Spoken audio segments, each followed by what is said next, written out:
अर्जुन जैसे ही उस क्लासरूम में पहुंचा, वहां की दीवारों पर खून से लिखा था, पिछली बार तुम बच गए थे, इस बार तुम्हारी बारी है। और उस दिन पूरी क्लास में सिर्फ वही जिंदा बचा, लेकिन शायद वो भी पूरा नहीं। सोमवार की सुबह थी, हल्की ठंडी, नीली सी उदासी वाली। स्कूल में परीक्षा का पहला दिन था, गणित का पेपर। सब छात्र घबराए हुए थे, लेकिन अर्जुन की घबराहट कुछ अलग सी थी। उसने पिछली रात अजीब सपना देखा था। एक अंधेरे क्लासरूम में लाल खून से दीवार पर कुछ लिखा हुआ था। किसी ने हमारी कॉपियां जलाई थी, अब हम जवाब लेने आए हैं। अर्जुन हंसकर उठ गया। एग्जाम स्ट्रेस है शायद। लेकिन जैसे ही वो स्कूल पहुंचा, उसे एहसास हुआ कि ये दिन सामान्य नहीं होने वाला। 8:30 बजे स्कूल की घंटी बजी। सब क्लासेस में गए। अर्जुन को सेक्शन बी में भेजा गया, जो स्कूल की सबसे पुरानी बिल्डिंग में था। एक कमरा जहां आमतौर पर कोई नहीं बैठता था। क्लासरूम में कुल 18 बच्चे और एक नई मैडम, मिस रेखा। वो बहुत शांत थी, इतनी शांत कि उनकी आंखों में कुछ डरावना था। पेपर शुरू होते ही अर्जुन को कुछ महसूस हुआ। हवा में अजीब सी बदबू, जैसे कोई पुरानी किताब या पुराना खून। 10 मिनट बाद एक लड़की नेहा उठी और बोली, मैडम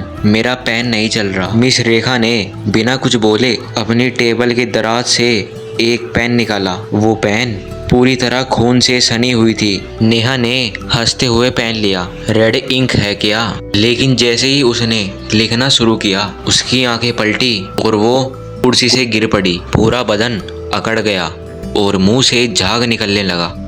बच्चों ने चिल्लाना शुरू कर दिया, लेकिन मैडम ने एक शब्द नहीं कहा। उन्होंने दरवाजा बंद किया और वहां से चली गई। अर्जुन ने दौड़कर दरवाजा खोला। अंदर से सील हो चुका था। मैडम बोली, जो इस परीक्षा से भागना चाहता है, उसकी जिंदगी का आखिरी दिन है ये। फिर उन्होंने बोर्ड की ओर देखा, जहां पेपर का टाइम टेबल लिखा था। अब वहां लिखा था, पेपर यानी अंत का इंतजार, समय यानी जब तक सर मर न जाए। अर्जुन को याद आया, 5 साल पहले इसी क्लासरूम में आग लगी थी, जिसमें 3 बच्चे और एक टीचर की मौत हुई थी। कहा जाता है कि वो आग जानबूझकर लगाई गई थी। कोई स्टूडेंट ने कॉपी चोरी कर ली थी और पकड़े जाने के डर के मारे उसने वो क्लासरूम जला दिया। लेकिन आज वो आत्माएं वापस थी। एक एक करके सभी बच्चे अजीब तरह से मरने लगे। कोई पेन से अपनी गर्दन चीर बैठा, कोई खिड़की से कूद गया जबकि वो खिड़की बंद थी। एक बच्चा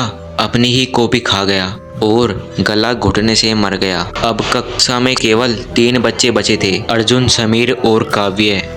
अर्जुन ने देखा, अब दीवारों पर खून से नाम लिखे जा रहे थे। जिन बच्चों की मौत हो चुकी है, उनका नाम खुद ब खुद आ रहा है बोर्ड पर। 3 नाम बाकी थे और जैसे ही समीर बोला, हम भाग सकते हैं, वो हवा में उठा और उसकी गर्दन 180 डिग्री में घूम गई। अब सिर्फ 2 नाम बचे थे, अर्जुन और काव्य। अर्जुन ने दीवार की ओर देखा और वहां नीचे एक धुंधली लकीर दिख गई। किसी ने कोने में बहुत छोटा सा लिखा था, जो अपना गुनाह कबूल कर ले, वही इस परीक्षा में जिंदा बाहर जा सकता है। अर्जुन कांप उठा। उसने 5 साल पहले की बात सबके सामने रखी। मैं ही था जिसने वो पुराना पेपर चुराया था। वो आग गलती से लग गई थी। मैं डर गया था। जैसे ही अर्जुन ने सच बोला, मिस रेखा मुस्कुराई और उनकी आंखों से खून बहने लगा। फिर उन्होंने कहा, अब तुम पास हो गए हो, लेकिन ये स्कूल कभी किसी को सच बोलने के लिए नहीं छोड़ता। काव्य गायब हो चुका था। अर्जुन अकेला बचा था। दरवाजा अपने आप खुल गया। वो बाहर निकला,